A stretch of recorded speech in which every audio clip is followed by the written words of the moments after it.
Hi viewers, உங்கள் ரிலேஷன்ஷிப்பில் என்ன பிளாக்கேஜாக இருக்குது, ரீயூனியன் ஆகிறதுக்கு நீங்கள் என்ன பண்ணணும்னு பார்க்கலாம். ஃபஸ்ட்டு பிளாக்கேஜ் என்னன்னு பார்க்கலாம். உங்கள் பர்சனை நினச்சிக்கோங்க. உங்கள் ரிலேஷன்ஷிப்பில் இப்போ என்ன பிளாக்கேஜாக இருக்குது?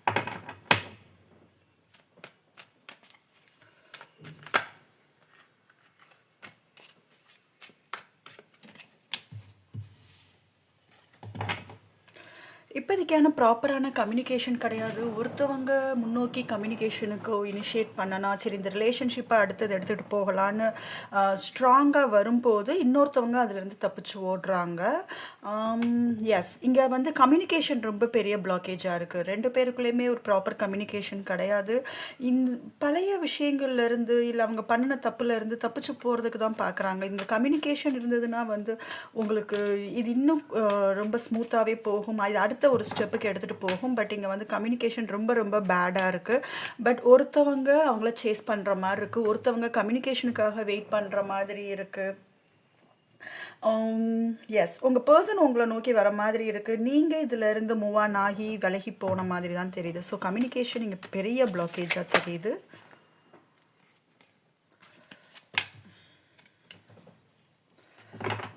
இந்த ரிலேஷன்ஷிப்பில் அகைன் அண்ட் அகைன் உள்ளே வர்றது, வெளியில் போகிறது, ஆன் அண்ட் ஆஃப் இந்த மாதிரி போயிட்டே இருக்கிறது. இங்கே தேர்ட் பார்ட்டி ஒரு பெரிய பிளாக்கேஜாக இருக்குது. உங்கள் பர்சன் உங்களை நோக்கி எடுத்துகிட்டு வராமல் இருக்கிறதுக்கான இன்னொரு காரணம் அவங்களுக்கு இருக்கிற பொறுப்புகள் அது அதிகமாக இருக்குது. அண்டு நீங்களும் ஸ்டக் ஆகியிருக்கீங்க, உங்கள் பர்சனும் இந்த தாட்டில் ஸ்டக் ஆகியிருக்கீங்க. ரெண்டு பேருமே இந்த ரிலேஷன்ஷிப்பில் மாட்டிக்கிட்ட மாதிரி இருக்குது. இது கார்மிக் ரிலேஷன்ஷிப் நல்லாவே தெரியுது. பெயின் அதிகமாக, வலி அதிகமாக, குழப்பங்கள் அதிகமாக இருக்குது. ஈகோ இங்கே பெரிய ரோல் ப்ளே பண்ணுது. ஈகோ ரொம்ப ரொம்ப பெரிய ரோல் ப்ளே பண்ணுது. விட்டு கொடுத்து போகிற மாதிரி இங்கே தெரியல. உங்கள் பர்சன் சின்ன சின்ன சைன் காமிக்கிறாங்க, மெசேஜ் பண்ணலாம், கால் பண்ணலாம், ஆனால் வந்து ஒரு சீரியஸான கான்வர்சேஷனுக்கு ரெடி ஆக மாட்டேங்கிறாங்க. இங்கே ரெண்டு பேருக்குள்ளேயுமே லவ் இருக்குது, ஆனால் அதை எக்ஸ்ப்ரெஸ் பண்ணக்கூடியதுக்கான அந்த டைமிங் இன்னும் வரலை.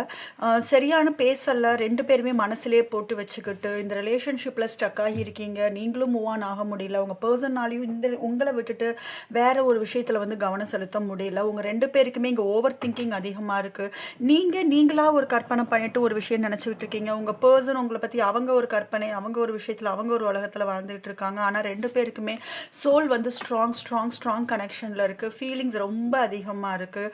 ரெண்டு பேருமே விடுற மாதிரி இல்லை. நீங்கள் ரெண்டு பேருமே இந்த ரிலேஷன்ஷிப்பை விட்டுட்டு போகிற மாதிரி கிடையாது. ஆனால் ஒரு சீரியஸாக பேச்சுவார்த்தை அப்படின்ட்டு வரும்போது ஒரு எனர்ஜி வந்து இங்கே தப்பிச்சு போகுது, எஸ்கேப் ஆகுது. ஜஸ்ட் பேசுறதுக்கு தயாராக இல்லை. இங்கே பேசுகிறதா வந்து இங்கே பெரிய பிரச்சனையாக இருக்குது. எஸ், நீங்கள் உங்களோட எனர்ஜி இவங்களை பயமுடுத்திட்டு இருக்கு. பயம் இங்கே பெரிய blockage. Long distance relationship, 6 of Swords move on ஆனது. ஆக்சுவலாக இதில் என்னன்னா, உங்கள் பர்சன் நீங்கள் வந்து இந்த அளவுக்கு ஸ்ட்ராங்காக மூவ் ஆன் ஆவீங்கன்னு சொல்லிட்டு உங்கள் பர்சன் எதிர்பார்க்கவே இல்லை. அவங்கெல்லாம் நினச்சது என்ன வழி கொடுத்தாலும் என்ன பண்ணினாலும் நீங்கள் போக மாட்டீங்க அப்படிங்கிற மாதிரியான ஒரு ரொம்ப உங்களை அசால்ட்டாக நினச்சிட்டாங்க. ரொம்ப கிராண்டடாக உங்களை எடுத்துக்கிட்டாங்க. நீங்கள் போக மாட்டீங்க இந்த ரிலேஷன்ஷிப்பில் இருந்துன்னு. ஆனால் பெரிய காயங்கள், ஏமாற்றங்கள், துரோகங்கள் அதெல்லாம் சந்திச்சதுக்கப்புறம் உங்கள் பர்சன்ட்டு வந்து எந்த விதமான ஆக்ஷன் வராமல் எல்லா வார்த்தையிலே இருக்கும் போது நீங்கள் ஒரு குயின் எனர்ஜிக்கு போயிட்டீங்க. எனக்கு போதும், இந்த ரிலேஷன்ஷிப்பில் என்னால் முடியல, எனக்கு ரொம்ப வலி கொடுக்குது, என்னால் தாங்க முடியல, என்னோட செல்ஃப் ரெஸ்பெக்ட் முக்கியம், இதுக்கு மேலே இதில் நான் இருந்தேன் அப்படின்னா எனக்கு மரியாதை இங்கே கிடைக்காதுன்னு சொல்லிட்டு தான் மூவ் ஆன் ஆகிட்டீங்க. இதில் என்ன பிரச்சனைனா, எனக்கு ரெண்டு பேரோட எனர்ஜியுமே இன்னைக்கு வந்து இந்த ரீடிங்கில் வந்து ரெண்டு பேரோட எனர்ஜியுமே எனக்கு நீங்கள் மிரரிங் பண்ணுற மாதிரி இருக்கீங்க. பார்த்தீங்கன்னா தெரியும், மிரரிங் தான். நீங்கள் என்னெல்லாம் ஃபீல் பண்ணுறீங்க, நீங்கள் என்னெல்லாம் ஃபேஸ் பண்ணுறீங்களோ அது எல்லாமே உங்கள் பர்சன் அங்கே ஃபேஸ் பண்ணிட்டு தான் இருக்காங்க, அங்கே ஃபீல் பண்ணிட்டு தான் இருக்காங்க. ரெண்டு பேருமே தனிமையில் இருக்கீங்க, லாங் டிஸ்டன்ஸில் இருக்கீங்க. நீங்களும் உங்கள் வாழ்க்கையில் சந்தோஷம் கிடையாது, உங்கள் பர்சனுக்கும் அவங்க வாழ்க்கையில் சந்தோஷம் கிடையாது. எத்தனை பேர் இருந்தாலும் ரெண்டு பேருமே வந்து மிஸ்ஸிங் எனர்ஜி இங்கே அதிகமாக இருக்குது. இது பயங்கரமான கர்மாவாக இருக்குது. கார்மிக் ரிலேஷன்ஷிப் இங்கே நல்லாவே தெரியுது. ஏன்னா இந்த ரிலேஷன்ஷிப்பில் வந்து மாட்டிக்கிட்டு இதுல இருந்து வெளியில் போக முடியல. நீங்கள் வெளியில் போகணும்னு நினச்சாலும் உங்கள் பர்சன் வந்து உங்களை துரத்திட்டு வருவாங்க. இல்லை உங்கள் பர்சன் போகணும் அப்படின்னு நினச்சா அவங்க மூவ் ஆன் ஆனாலும் உங்களோட எனர்ஜி வந்து அவங்கள சேஸ் பண்ணும். ஏன்னா ரெண்டு பேருமே ஓவர் திங்க் பண்ணுறீங்க. 24/7 அந்த ஞாபகங்களில் இருக்கீங்க. ஆனால் கான்வர்சேஷன் வரும்போது இங்கே வந்து பெரிய பிளாக்கேஜாக இருக்குது. இன்னொன்று, உங்களோட எனர்ஜி வந்து ரொம்ப பவர்ஃபுல்லாக இருக்கிறதுனால நீங்கள் கேட்குற கேள்விக்கு அவங்கக்கிட்ட பதில் கிடையாது. அவங்க அதனால தான் எந்த கேள்விக்கும் பதில் இல்லாதனால தான் உங்களை பார்த்து பயப்படுறாங்கன்னு சொல்லலாம். பதட்டம் அதிகமாக இருக்குது. ஆனா லவ் ரொம்ப ஃபீலிங்ஸ் அதிகமா இருக்கு. அந்த கார்ட் இன்னும் வந்து கனெக்டடா தான் இருக்கு. Move on. Just 6 of swords உங்க பெர்சனுக்கு உங்கள நோக்கி வரணும். இங்க பாருங்க சேரியட் வித் 6 ஆஃப் ஸ்வார்ட்ஸ் உங்க பெர்சனுக்கு பழைய பேக்கேஜ் எதுவுமே இல்லாம பழசு எல்லாம் மறந்துட்டு உங்ககிட்ட வரணும். ஆனா நீங்க ஸ்ட்ராங்கா எதிர்பார்க்கிறது ஒரு ப்ராப்பர் கம்யூனிகேஷன். நீங்க உங்க பெர்சனை வந்து பார்க்கறது இல்ல, பேசுறது இல்ல, மெசேஜ் பண்றது இல்ல. ஜஸ்ட் உங்க லைஃப்ல என்ன நடக்குது எதுவுமே சொல்றது இல்ல. ஆனா உங்க பெர்சன் உங்க லைஃப்ல என்ன நடக்குதுன்னு பார்த்துக்கிட்டு தான் இருக்காங்க. உங்களோட growth-அ வந்து பார்த்துக்கிட்டு இருக்காங்க. அது அவங்களுக்கு பயங்கர ஈகோவா இருக்கு. அது அவங்களுக்கு தனிமைக்கு கொண்டு போகுது. ஒரு அவேக்கனிங் வருது.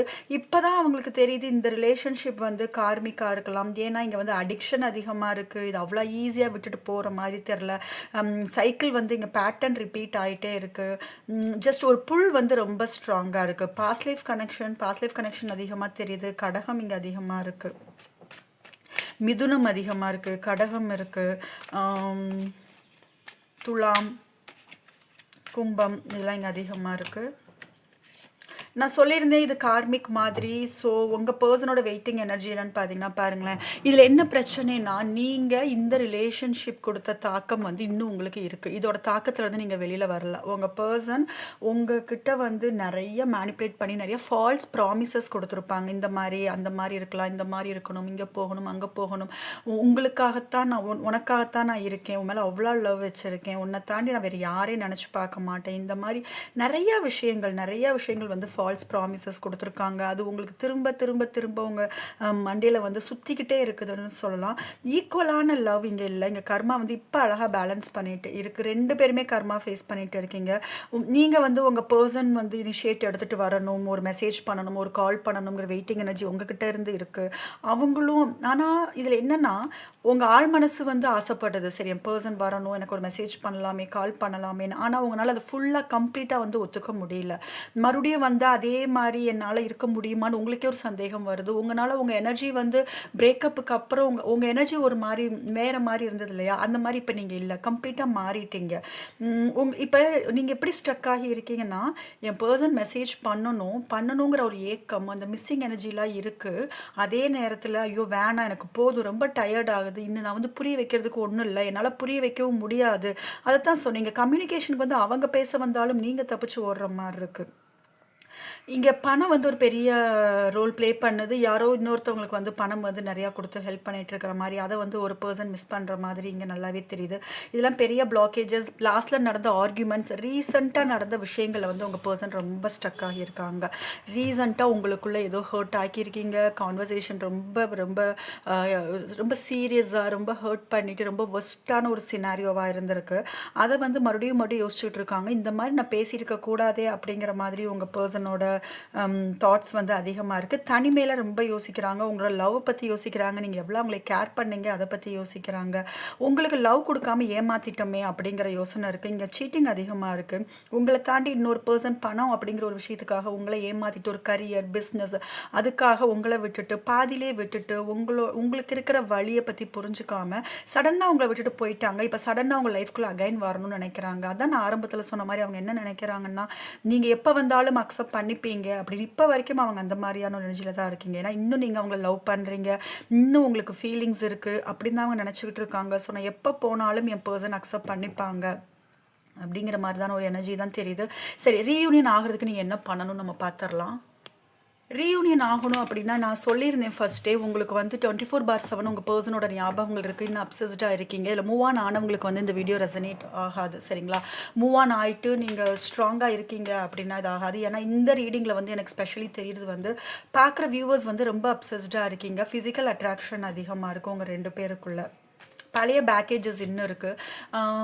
இன்னும் பழைய பேக்கேஜோட தான் இருக்கீங்க. அதனால தான் இன்னும் ரீயூனியன் ஆகாமல் இருக்குது. சரிங்களா, யூனிவர்ஸ் வந்து உங்களுக்கு ரீயூனியனுக்காக ஒரு ரீபர்த், டெத் அண்ட் ரீபர்த் பார்த்தீங்களா, பழைய விஷயங்கள் இன்னும் முடியாமல் இருக்கிறதுனால தான் புது விஷயங்கள் உங்களுக்கு ஆரம்பம் வந்து இன்னும் தொடங்காமையே இருக்குது. ஃபஸ்ட்டு அந்த பேக்கேஜ்லாம் மறக்கணும், பழைய விஷயங்கள் மறக்கணும், ட்ராமாலேருந்து வெளியில் வரணும். ஹர்ட் ஆகியிருக்காங்கன்னா அதிலேருந்து நீங்கள் வெளியில் வந்தே ஆகணும். அப்போ நான் மட்டும்தான் ரீயூனியன். ஸோ நீங்கள் ஃபஸ்ட்டு ஹீல் ஆகணும், சந்தோஷமாக இருக்கணும், ஹாப்பியாக இருக்கணும். ரீயூனியனுக்கு இது ரொம்ப பெரிய ஒரு விஷயமா இருக்குது. கான்ஃபிடன்ஸ் லெவல் உங்களுக்கு கம்மியாயிட்டிருக்கு. உங்களுக்கு இந்த ரிலேஷன்ஷிப்பில் உங்கள் பர்சன் திரும்ப வருவாங்க அப்படிங்கிறதுக்கான கான்ஃபிடென்ட் வந்து உங்களுக்கு ரொம்ப கம்மியாயிடுச்சு. இதில் ட்வின் ஃப்ளேம் வந்து அதிகமாக இருக்கீங்க. நீங்க வந்து ஏன் ரீயூனியன் ஆக மாட்டேங்குது அப்படின்னா, நீங்க ஃபுல்லா வந்து ஒரு டைம் உங்க பெர்சன் வந்தாங்க அப்படின்னா, இறக்கப்பட்டு அக்செப்ட் பண்ணிக்கிறீங்க. ஒரு டைம் கோவமாகுறீங்க. நீங்களே ஒரு ஆன் அண்ட் ஆஃப் எனர்ஜில தான் இருக்கீங்க. இன்டிசைசிவா இருக்கீங்க. உங்களால ஸ்ட்ராங்கா ஒரு முடிவு எடுக்க முடியல. இந்த பெர்சன் வேணுமா? வேணாமா? அப்படின்னு ஸ்ட்ராங்கா முடிவு எடுத்து உங்கனால வந்து அடுத்தது மூவ் பண்ண முடியல. இதிலேயே ஸ்டக் ஆகி இருக்கீங்க. அடுத்த ஸ்டெப் போகாதனால தான் ரீயூனியன் வந்து தள்ளி போயிட்டே இருக்கு. ஒண்ணு இதுல வந்து கம்யூனிகேஷன் ஒரு பெரிய பிளாக்கேஜா இருக்கு. ஒண்ணு நீங்க கம்யூனிகேட் ப்ராப்பரா ஒரு ஹார்ட் டு ஹார்ட் கான்வர்சேஷன் மனசுல இருக்கலாம் எதுவுமே மறைக்காம எந்த மாஸ்க்கும் போடாம ஜஸ்ட் தைரியமா. ஏன்னா இங்க வந்து தைரியம் அப்படிங்கிறது வந்து பெரிய லேகிங்கா இருக்கு. அதாவது உங்க பர்சன் ஆகட்டும் இல்ல உங்க பர்சனுக்கும் தைரியம் கிடையாது. அவங்க உங்ககிட்ட வர்றதுக்கு ரொம்ப ரொம்ப பயப்படுறாங்கன்னு சொல்லலாம்.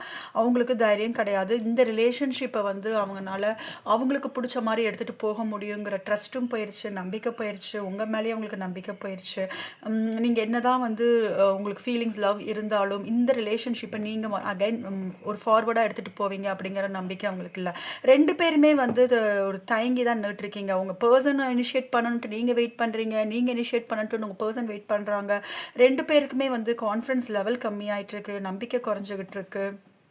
ட்ரஸ்ட் இஷ்யூஸ் இங்கே அதிகமாக இருக்குது. பழைய விஷயங்கள்லேருந்து நீங்கள் வெளியில் வரவே கிடையாது. பழைய விஷயங்கள்லேருந்து அதெல்லாம் மறந்துட்டு வெளியில் வந்தால் மட்டும்தான் இந்த தைரியம் இது வந்து உங்களுக்கு இந்த கான்ஃபிடென்ஸ் லெவல் யூனிவர்ஸ் மேலே இருக்கிற நம்பிக்கை எல்லாம் வரணும் அப்படின்னா நீங்கள் பழைய விஷயங்களை மறந்துட்டு ஜஸ்ட் ஒரு பியூராக ஒரு ஜீரோ தாட் கன்ஃபியூஷன்ஸ் இல்லாமல் ஜீரோ கன்ஃபியூஷனில் இருந்தால் மட்டும்தான் உங்களுக்கு ஒரு தெளிவான ஒரு ரீயூனியன் கிடைக்கும். பாருங்கள் வெயிட்டிங் எனர்ஜி இது நான் நினச்சேன் ஆக்சுவலாக கார்டு எடுக்கிறது மாதிரி. ஏன்னா எப்பயுமே ரீயூனியனில் வந்து ஒரு பெரிய பிரச்சனைன்னு கேட்டிங்கன்னா வெயிட்டிங் எனர்ஜி. வெயிட் பண்ணுற எந்த விஷயத்தையும் யூனிவர்ஸ் வந்து கொடுக்காது. ஜஸ்ட் லெட் கோ பண்ணணும். லெட் கோ பண்ணிவிட்டு நீங்கள் உங்கள் மேலே ஃபோக்கஸ் பண்ணினா மட்டும்தான் ரீயூனியனுக்கான பாசிபிலிட்டிஸ் அதிகம். இது பாருங்களேன் உங்களுக்கு பேஷன் அதிகமாக இருக்குது. இவங்க தான் வேணுங்கிற மாதிரியான பேஷனாக தான் நான் ஆரம்பத்திலே சொன்னேன். நீங்கள் ரொம்ப ஸ்ட்ராங்காக மூவ் ஆன் ஆயிருந்தீங்கன்னா இந்த வீடியோ உங்களுக்கு ரெசனேட் ஆயிருக்காது. இன்னும் உங்கள் பர்சனுக்காக வெயிட் பண்ணிட்டு இருக்கீங்க. உங்கள் ஆள் மனசில் ஒரு ஆசை மேனிஃபெஸ்ட் பண்ணிட்டு இருக்கீங்க. இவங்க தான் என் உலகம், நீ தான் எதிர்காலம், உன்னை தாண்டி என்னால் வேறு யாரையுமே யோசிக்க முடியாது அப்படிங்கிற மாதிரியான வெயிட்டிங் எனர்ஜியில் பார்க்குற வியூவர்ஸ் இருக்கிறனால மட்டும்தான் ரீயூனியன் தள்ளி போயிட்டே இருக்கு. ஏன்னா அப்சஷன் நான் இது உங்களுக்கு சொல்லியிருந்தேன். அப்சஷன் அதிகமாக இருக்குது. ரொம்ப ஏக்கம் அதிகமாக இருக்குது. மிஸ்ஸிங் எனர்ஜி அதிகமாக இருக்குது. பாருங்க மிஸ்ஸிங் எனர்ஜி அதிகமாக இருக்குன்னு சொல்ல 5 ஆஃப் கப்ஸ் சரிங்களா. நடந்த விஷயங்கள்லேருந்து வெளியில் வரல. இதில் பெரிய ரீயூனியனுக்கான பெரிய பிளாக்கேஜ் நான் சொல்லணும் அப்படின்னா கம்யூனிகேஷனுக்கு ஈக்குவலான ஒரு பிளாக்கேஜ் என்னன்னு கேட்டிங்கன்னா பேக்கேஜ். பழைய விஷயங்களை வந்து சுமந்துக்கிட்டே போயிட்டுருக்கீங்க. அதை உங்களால் மறக்க முடியல. அதை வந்து உங்களால் விட்டுக்கிட்டும் வர முடியல. உங்களால் மன்னிக்க முடியல. உங்கள் பர்சன் பண்ணினது வந்து உங்களுக்கு ரொம்ப வருத்தமாக இருக்குது. ரீயூனியன் ஆகணும் அப்படின்னா நீங்கள் ஃபஸ்ட்டு இமோஷ்னலாக டிட்டாச் ஆகுங்க. ஸ்ட்ராங்காக பவுண்ட்ரி செட் பண்ணுங்கள். உங்கள் வேல்யூவை தெரிஞ்சுக்கோங்க. செல்ஃப் ரெஸ்பெக்ட் ரொம்ப முக்கியம். ட்ராமாஸ் இன்னும் இருக்குது. காயங்கள் இன்னும் இருக்குது. நீங்கள் என்னென்னா காயங்கள் இன்னும் இருக்குது. அதே நேரத்தில் உங்கள் பர்சனும் வேணும்னு நினச்சிக்கிட்டு இருக்கீங்க. மறுபடியும் யூனிவர்ஸ் சேர்த்தனாலும் உங்களுக்கு பிரச்சனை தான் வரும். ஆனால் யூனிவர்ஸ் உங்களுக்கு வந்து ரீயூனியன் நடத்தி வைக்காது. ரீயூனியன் எப்போ நடக்கும்னு கேட்டிங்கன்னா கம்ப்ளீட்டாக பழைய விஷயங்கள்லேருந்து மறந்துட்டு இனி அவங்க வந்தாலும் பழசை பற்றி பேசாத அளவுக்கு நீங்கள் வந்து ஸ்ட்ராங் ஆகணும். இனி வரப்போகிற வாழ்க்கையை மட்டும் பார்க்கலாம். ஏன்னா காயங்கள் ரொம்ப அதிகமாக இருக்குது. மறக்கிறதுக்கு கொஞ்சம் நேரம் ஆகும். நான் பழசும் மறக்க மாட்டேன், உன் மேலே எனக்கு கோபமும் இருக்குது, அதே நேரத்தில் உனக்காக நான் வெயிட் பண்ணிட்டு இருப்பேன்னு சொன்னீங்கன்னா ஆன் அண்ட் ஆஃப் தான் ஆகும். அதுக்கு யூனிவர்ஸ் எதுக்கு உங்ககிட்ட வந்து சேர்த்த போகுது? மறுபடியும் பிரியறதுக்காக ஏன் அது ப்ராசஸ் பண்ண போகுது? ஸோ அதுதான் உங்களுக்கு நடந்துகிட்டு இருக்கு. ஆன் அண்ட் ஆஃப் உங்களுக்கு ஒரு ப்ராப்பரான ஒரு ஸ்டேபிளான யூனியன் வேணும், லைஃப் லாங் உங்களுக்கு யூனியன் வேணும்னு நினச்சிங்கன்னா கண்டிப்பாக இந்த ட்ராமாஸ்லேருந்து நீங்கள் வெளியில் வந்தே ஆகணும். ட்ரஸ்ட் பண்ணணும். நீங்கள் ட்ரஸ்ட் இஷ்யூஸ் வந்து ரொம்ப கம்மியாக இருக்குது. மிஸ்ஸிங் எனர்ஜி வந்து இதெல்லாம் உங்களுக்கு ஒரு பெரிய பிளாக்கேஜ். ஏன் ரீயூனியன் ஆக மாட்டேங்குதுன்னு நினச்சிங்கன்னா இதெல்லாம் தான் பெரிய பிளாக்கேஜ். எல்லாமே யூனிவர்ஸ் அழகாக காமிக்குது. வெயிட்டிங் எனர்ஜி ரொம்ப அதிகமாக இருக்குது. இன்னொன்று அதை தாண்டி ஜஸ்ட் உங்கள் ஃபோக்கஸ் ஃபுல்லாக அவங்க மேலே தான் இருக்குது. நீங்கள் அவங்கள ரொம்ப ஃபாலோ பண்ணுறீங்க. ஒரு தேர்ட் பர்சனை வச்சு ஃபாலோ பண்ணலாம், சோஷியல் மீடியாவில் ஃபாலோ பண்ணலாம். உங்கள் ஸ்டோரி அப்லோட் பண்ணி அவங்க எப்படி ரியாக்ட் பண்ணுறாங்க அதுவே உங்களுக்கு ஒரு வெயிட்டிங் எனர்ஜி தான். அவங்க அப்சஷன் தான், வேறு எதுவுமே கிடையாது. ஜஸ்ட் இன்னுமே வந்து அவங்க லவ்வை வந்து பாருங்கள் கழுத்தில் ஹார்ட் அதை சுமந்துக்கிட்டு வெயிட் பண்ணிகிட்டு இருக்கீங்க. ஆனால் இன்னும் நம்பிக்கை வந்து உங்களுக்கு கொஞ்சம் கொஞ்சமாக கம்மியாயிட்டுருக்கு. இவங்க வருவாங்க வரமாட்டாங்க அப்படிங்கிற மாதிரியான ஒரு குழப்பங்கள். வருவாங்களா, இருப்பாங்களா, போவாங்களா? இதில் இன்னொரு விஷயம் என்ன சொல்லுதுன்னா நீங்கள் பாருங்கள் மெடிடேஷன் பண்ணுங்கள், ஹீல் ஆகுங்க. ரொம்ப சிம்பிள். மெடிடேஷன் பண்ணி ஹீல் ஆனாங்க மட்டும்தான் உங்கள் பர்சன் வந்து மேனிப்புலேட் பண்ண வந்தாலும் உங்களால் அழகாக அவங்கள ப்ரொடெக்ட் பண்ண முடியும். சரிங்களா? பவுண்ட்ரி தாங்க, வேறு வழியே கிடையாது. நீங்கள் ஸ்ட்ராங்காக பவுண்ட்ரி செட் பண்ணால் மட்டும்தான் உங்கள் பர்சன் பாருங்கள் 8 ஆஃப் கப்ஸ் உங்களை தேடி வருவாங்க. நீங்கள் தான் அவங்களோட சன். ஏன்னா நம்ம ஹெர்மிட்லேயே பார்த்தோம். இப்போ அவங்க இருட்டில் தான் இருக்காங்க. இருக்காங்க. அவங்க சன்னை தேடிட்டு இருக்காங்க, சூரியனை தேடிட்டு இருக்காங்க, ஒரு பிரைட்டான வாழ்க்கையை தேடிட்டு இருக்காங்க. அது நீங்கள் தான். உங்கள் பர்சன் உங்ககிட்ட வரணும், ரீயூனியன் ஆகணும்னு நினச்சிங்கன்னா, ஆல்ரெடி ஒரு லவ் இருந்தாலும் இப்போ இன்னொரு லவ்வில் இருக்காங்க, தேர்ட் பார்ட்டி கூட இருக்காங்க அப்படின்னாலும் அதில் வந்து அவங்க சந்தோஷமாக கிடையாது. அங்கே எல்லாமே பர்ஃபெக்டாக இருக்கும், எல்லாமே அங்கே எந்த பிரச்சனையும் இருக்காது. அவங்க அங்கே ஒரு ஹாப்பியான லைஃபாக கூட இருக்கலாம். பட் அவங்களுக்கு அங்கே நிம்மதியான வாழ்க்கை இல்லை. நீங்கள் தான் அவங்களுக்கு பிரைட்னஸ், ஹாப்பினஸ் எல்லாமே. அந்த ஹாப்பியாக இருக்கிற மாதிரி ஒரு மாயையில் வாழ்ந்துகிட்டு இருக்காங்க. எல்லாமே பர்ஃபெக்டாக அவங்க லைஃப்பில் இருந்தாலும் அவங்க அங்கே நிம்மதியாக இல்லை, தனிமையில் தான் இருக்காங்க. ஸோ ரீயூனியன் ஆகணும்னு நினச்சிங்கன்னா இப்போ சொன்னது எல்லா விஷயங்களையுமே, ஏன்னா மிஸ்ஸிங் எனர்ஜி ரொம்ப அதிகமாக இருக்குது உங்களுக்கு. நடந்த விஷயங்களவே நினைக்காம இருங்க. நடந்த விஷயங்களை நினச்சி ரொம்ப கன்ஃபியூஸ் பண்ணிக்க வேண்டாம். கன்ஃபியூஷன் ஆக ஆக டைமிங் தள்ளி போயிட்டே இருக்கும். ஸோ இதுதான் வந்து இன்றைக்கி பாருங்கள், லாஸ்ட் கார்டு உங்களுக்கு சொல்ல வர்றது. கொஞ்சம் உங்களை ப்ரொடெக்ட் பண்ணுங்கள், மெடிடேட் பண்ணுங்கள், ஹீல் ஆகுங்க, பழைய விஷயங்கள்லேருந்து வெளியில் வாங்க. நீங்கள் மட்டும்தான் உங்களை சந்தோஷமாக வச்சுக்க முடியும். அப்போ தான் ரீயூனியன் கரெக்டாக ரீயூனியனுக்கான கார்டு வருது. சரிங்களா?